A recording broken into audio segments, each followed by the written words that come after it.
Good evening. I'm Ross from Crimsmith Property Accountants, and we're just here today to look at what's the cash flow like on a new build. So one of our clients has sent through an example for me to go through in this video, and it's just a new build property in Papamoa. So yeah, I haven't gone through this before, so just going through it the first time now, and just looking, yeah, what's that cash flow like? What does it sort of look like?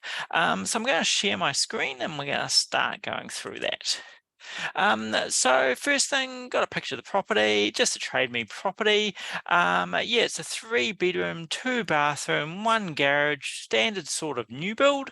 Yeah, not saying I love this or hate this, but obviously new build is good. It should be double glazed, warm, dry. Just make sure it does meet the healthy homes requirements, and you are okay for that. But yeah, often on small sections. So this one I think was on 225 square meters of land, and it's 110 square meters. So relatively small, not too much land area.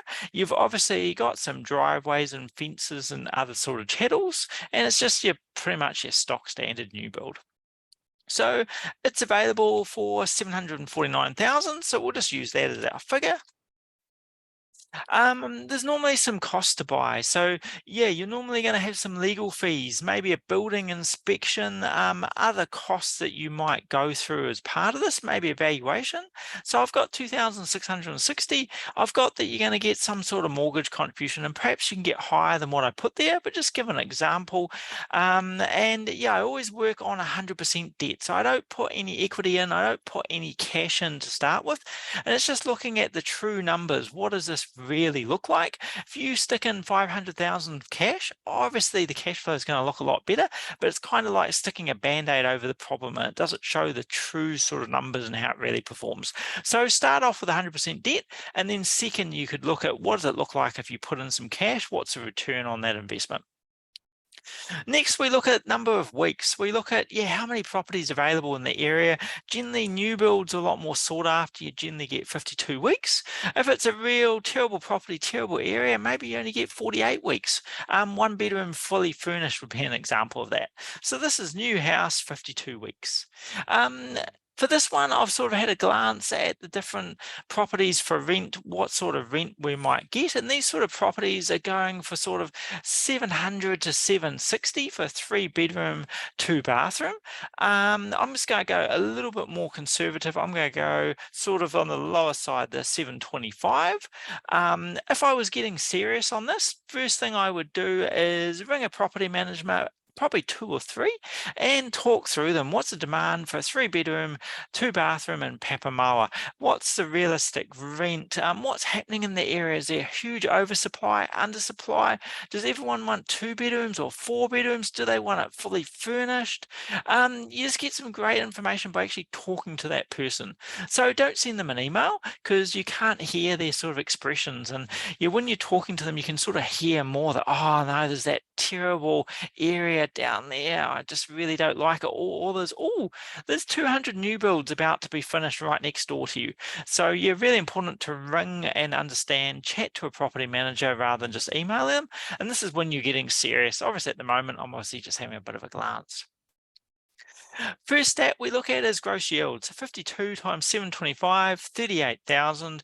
38,000 divided by 749,000 is a 5.05% gross yield. You're generally Auckland sitting maybe in the 3s, Hamilton, Tauranga, Wellington sitting maybe in the 4s. Yeah, as further you go out, the higher it goes. So 5% is actually not too bad a gross yield compared with other ones for Papamoa, but it's still quite low. If you look down to my interest rate, I've got 7.19. So obviously the 5.05% gross yield is not going to pay the 7.19%. So we've straight away got a cash flow shortage there, and we're going to have a negative property. I've got accounting, nobody corporate for this one. Insurance, you can easily get a quote for that. I'm going to guess about 1,700. I've got property manager, 8% plus GST. Some rates, I haven't looked up and not really sure, but somewhere around the 2,000 for this. It's a brand new property, so you're hoping low repairs, but there's still little things come up. So $500 a year, 5,000 over the next 10. Some education, maybe you join Waikato Property Investors or Tauranga property investors or your local property investors, some travel. I'm in Hamilton, so I'm going to go over and visit a few times, maybe it's $500 to put something in there. So we're looking 37,000, 38,000 in, 64,000 out. We're looking at losing 26,000. Yeah, basically that is some quite terrible cash flow to start with. We would then generally get a chattel's valuation done from Valueit, value the carpets, the curtains, the dishwasher, stove, the heat pumps, the fences, the decks, the driveways, the paths. That gives us a big deduction, so it increases our tax loss to about 35,000. If this was our only property, this is going to be ring fenced, so we can't offset that loss against our personal income or business income. It's just going to carry forward year after year after year. We're going to have no tax. My numbers on the right as if it wasn't a new build. If it was an existing property under current rules, we wouldn't both claim any interest. So we'd end up with a big taxable profit and a big tax bill. But this case, we're keeping over on the left. We've got some nasty cash flow to start with, really. 34,000, 35,000 negative is hideous. That is a lot of money going out no matter what income you've got. Then we're trying to predict what's going to happen in the future. I don't have a crystal ball, you don't have a crystal ball. So based on history, the market generally goes flat, boom, moved like crazy over COVID. So we would sort of be expecting a flat and a boom, maybe keeping up with that line, that 6.3% long term. It is a big guess. What you'll see outside of Auckland, somewhere like Hamilton or Tauranga, Hamilton went from 325,000 in 2008 to 355 in 2015. So over 7 years, Hamilton only went up $30,000. So you might be in for quite a long period here and outside of Auckland areas. You could easily be 5 or 7 year flat period before you start to see gains. So key thing from this graph is long term. You really need to look at property 10, 15, 20 years. A couple of years, there's no point unless you've got some sort of added value or buying 300,000 under market value or something. I've got rent increase normally goes up 4 to 5%. So I've got 4.5% for the next 10 years. Inflation going from 6 to 5 to 4 to 3. Hopefully it's coming down, and that's obviously the prediction. For this one, I have got interest rates at 6.49. I've fixed it for 3 years. The reason I have done that and why I've put that in is based off the Reserve Bank predictions. So I've basically gone Reserve Bank OCR is 5.5. We got 7.19. They're predicting it to be the same in a year's time, 5.5. So I'm expecting the 1 year rate to still be 7.19%. Then the OCR is expecting to go down about 1%, so I've got the interest rate going down 1%. Interesting thing, you average my 3 years, that's 6.89. First, maybe a 3 year rate, 6.49, and you obviously get some more security, some more confidence, protection over that 3 year period. Even if you thought interest rates were going to go 6.5 and 5.75, for example, still really, really similar. So what that shows is it is worth looking at the 2 and 3 year rates.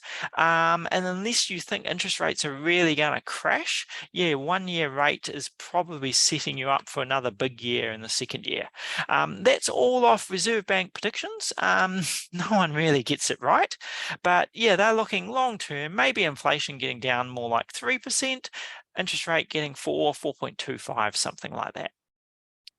So they're basically the predictions I work off, and then I look at the next 10 years. So with this property, this is my property 2. It's my middle example. White is a new build. So we've got an average cash flow losing $4,000 a year, interest only. If it's existing, which it's not, existing and you already owned it, it would be minus 11. If it was existing and you bought it now under current rules, you'd be paying, effectively not deducting your interest and paying more tax. So you'd be minus 14,000 a year interest only after paying your tax. We're not that one either.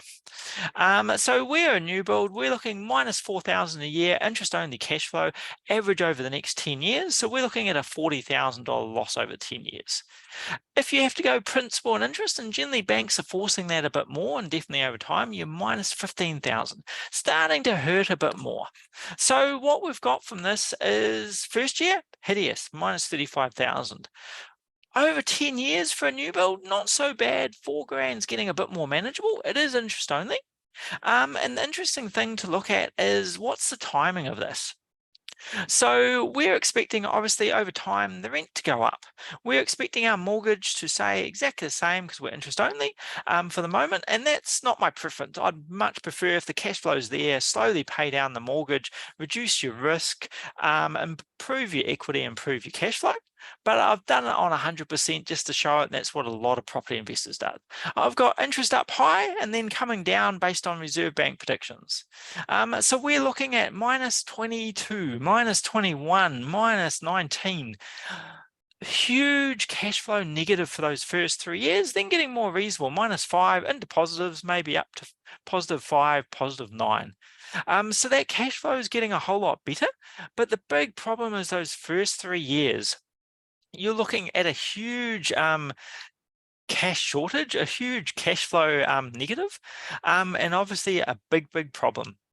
For taxable profit, I've been pretty conservative on depreciation. We've still got 70,000 of losses. We're not going to pay tax on that property at all for the next 10 years unless we really start to pay down principal or some other change.